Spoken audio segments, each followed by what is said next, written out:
चलिए आज आपको बताते हैं कि 1 जनवरी 2026 से देश भर में 10 नए नियम लागू होने वाली है। जी हाँ, आपने सही सुना है। केंद्र सरकार 10 नए नियम लागू करने जा रही है। नए साल 1 जनवरी 2026 देशवासियों के लिए कई अहम बदलाव लेकर आ रहा है। केंद्र की मोदी सरकार इस दिन से पूरे देश में 10 नए नियम लागू करने जा रही है, जिनका असर आम आदमी की दैनिक जरूरत, खर्चा और सुविधा पर साफ दिखाई देगी। इन नियमों के तहत रेलवे किराए में बदलाव, बैंकिंग सेवाओं और डिजिटल पेमेंट से जुड़े नए प्रावधान, पैन, आधार से संबंधित अपडेट, इनकम टैक्स और जीएसटी नियमों में संशोधन, टोल टैक्स और हाईवे से जुड़े नियम, सरकारी योजना की पात्रता शर्तों, एलपीजी गैस और ऊर्जा से जुड़ी बदलाव, साथ ही रोजगार और सामाजिक सुरक्षा योजनाओं में भी नियम लागू हो सकते हैं। तो वही सरकार का कहना है कि इन बदलावों का मुख्य उद्देश्य भ्रष्टाचार पर रोक लगाना, सिस्टम्स को ज्यादा पारदर्शी बनाना, डिजिटल लेन देन को सुरक्षित करना और सरकारी योजनाओं का लाभ सही और जरूरतमंद लोगों तक पहुंचाना है।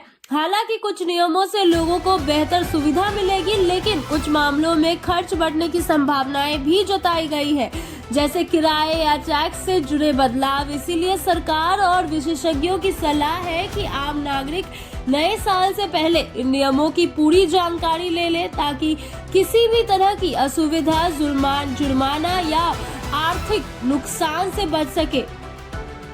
तो वही आगे बढ़ते हुए हम आपको ये भी बता देते हैं कि किस प्रकार से ये 10 नए नियम है। पहला नियम जो है वो रेलवे से जुड़ा हुआ है। लंबी दूरी की यात्रा पर किराया बढ़ सकता है, जबकि पहले से बुक टिकट पर अतिरिक्त शुल्क नहीं लगेगा। तो वही दूसरी नियम डिजिटल पेमेंट नियमों के बारे में है। यूपीआई, वॉलेट और ऑनलाइन ट्रांजैक्शन में सुरक्षा और केवाईसी नियम और सख्त होंगे। तो वही तीसरी पैन और आधार से जुड़ी हुई है। जिनका पैन आधार लिंक नहीं होगा, उन्हें बैंकिंग और टैक्स से जुड़ी दिक्कतें आ सकती है। वही चौथा इनकम टैक्स से जुड़ा हुआ है। टैक्स स्लैब, रिटर्न फाइलिंग और पेनाल्टी नियमों में संशोधन संभव है। तो वही पांचवी जो नियम है वो जीएसटी से जुड़ी हुई है। कारोबारियों के लिए रिटर्न फाइलिंग और कंप्लायंस सिस्टम को और सख्त किया जा रहा है। तो वही छठवीं हमारी टोल टैक्स नियम से जुड़ी हुई है। फास्टैग और डिजिटल टोल सिस्टम में बदलाव,